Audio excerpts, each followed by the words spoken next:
পড়ার বিষয় পক্ষ থেকে বলছি, তোমরা যারা নেতাজি মুক্ত বিশ্ববিদ্যালয় অনার্স অর্থাৎ ইউজি পড়ো, তাদের ফার্স্ট, সেকেন্ড এবং থার্ড ইয়ারের কালকে অর্থাৎ 14ই নভেম্বর দুপুর 2টো থেকে অ্যাসাইনমেন্টে জমা অনলাইনে শুরু হয়ে গেছে, যা 21শে নভেম্বর 2024 দুপুর 2টো পর্যন্ত নেওয়া হবে। তোমরা জানো যে 10টা প্রশ্ন থাকবে এমসিকিউ, যেটা তোমাকে অনলাইনে সাবমিট করতে হবে, এবং একটি ঠিক করলে তুমি 2 নাম্বার পাবে, অর্থাৎ 10টা ঠিক করলে তুমি 20 নাম্বার পাবে। আমরা পড়ার বিষয় পক্ষ থেকে তোমাদের জন্য সায়েন্স, আর্টস, কমার্স প্রতিটি সাবজেক্টে অ্যাসাইনমেন্টে যথাযথ উত্তর নিয়ে আসবো, এবং বিভিন্ন অভিজ্ঞ শিক্ষক শিক্ষিকা দ্বারা এগুলো কিন্তু করা। কাজেই তোমরা যদি আমাদের পড়ার বিষয় চ্যানেলটি দেখে তোমরা অ্যাসাইনমেন্ট সাবমিট করো, তাহলে কিন্তু তোমরা অবশ্যই যে কোনো পেপারে যে কোনো সাবজেক্টে কিন্তু 20তে 20 পাবে, এবং জমা দেওয়ার পরে তোমাদের সাবমিট করার সময় নাম্বারটা কিন্তু দেখাবে। কাজে দেখে যদি তোমার মনে হয় তাহলেই আমাদের চ্যানেলটি লাইক করো বা সাবস্ক্রাইব করবে, বেল আইকন টিপে রেখো।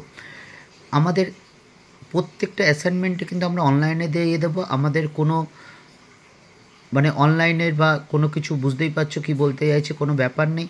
কাজেই তোমরা যদি আমাদের চ্যানেলটি ফলো করো, আমাদের একমাত্র উদ্দেশ্য হচ্ছে তোমাদের সাহায্য করা বা তোমাদের কিছু হলেও উপকারে আসা। আমাদের পড়ার বিষয় পক্ষ থেকে এটাই আমাদের একমাত্র প্রার্থনা বা চাওয়া।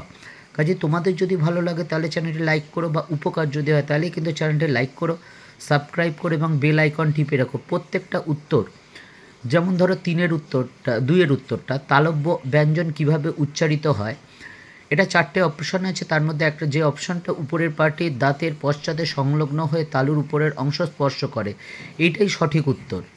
এবং এটা যেটা আছে তোমরা সেটাতেই উত্তর দেবে। আমরা আর 4টে লিখিনি, বুঝতেই পারছো সময়ের ব্যাপার, আমরা নিজের হাতে লিখে করা হচ্ছে। কাজেই 4টে অপশন হলে সময় লাগবে, তোমরাই অ্যাসাইনমেন্ট পেতে দেরি করবে।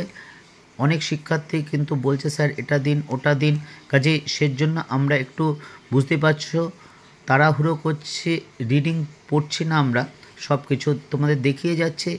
তোমাদের যদি ভালো লাগে তাহলেই চ্যানেলটি লাইক করো বা সাবস্ক্রাইব করো, বেল আইকন টিপে রেখো। দেখো 7এরটা সমৃদ্ধ স্বরধ্বনির উদাহরণ কি? হর্ষই এবং হর্ষৌ। 8এরটা দেখো, ক্রিয়াকে কি অথবা কাকে দিয়ে প্রশ্ন করলে যে উত্তর পাওয়া যায় তা হলো কর্মকারক।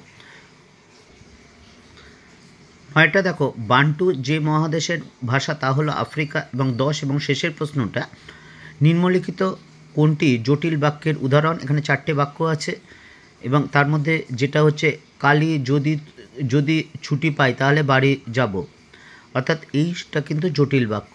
তা আমাদের এই 10টা উত্তর কিন্তু একেবারে সঠিক উত্তর, যাচাই করে দেখা আমাদের প্রত্যেকটা বিষয়ের অভিজ্ঞ শিক্ষক শিক্ষিকা দ্বারা কিন্তু এগুলো করা হয়েছে। কাজে তোমরা যদি দেখে করো অবশ্যই তোমরা 20তে 20 পাবে। এবং যদি ভালো লাগে চ্যানেলটি লাইক করো বা সাবস্ক্রাইব করো। সবচেয়ে গুরুত্বপূর্ণ কথা, ভালো লাগুক বা খারাপ লাগুক, তোমাদের কমেন্টস আমাদের কাছে কিন্তু খুবই প্রয়োজন। যদি তোমাদের কোনো প্রয়োজন মনে হয় যে আমরা সমাধান করতে পারবো, অবশ্যই আমাকে জানিও। আমি আমার সাধ্যমতো দীর্ঘ 23-24 বছর যে শিক্ষকতার অভিজ্ঞতা, তার পরিপ্রেক্ষিতে কিন্তু তোমাদের সমস্যার সমাধানের চেষ্টা করব। যদি সমাধান করতে পারি নিজেরই ভালো লাগবে, এইটুকুই। এটাই আমাদের চাওয়া, এটাই আমাদের একমাত্র কাম্য। পড়ার বিষয়ের পক্ষ থেকে এতটুকুই। অগ্রিম শুভেচ্ছা রইল। তোমাদের প্রত্যেকের পরীক্ষা অবশ্যই ভালো হবে, প্রত্যেকে 20তে 20 পাবে অ্যাসাইনমেন্টে, এবং লেখা পরীক্ষা অবশ্যই ভালো হবে। অগ্রিম শুভেচ্ছা রইল সবার জন্য।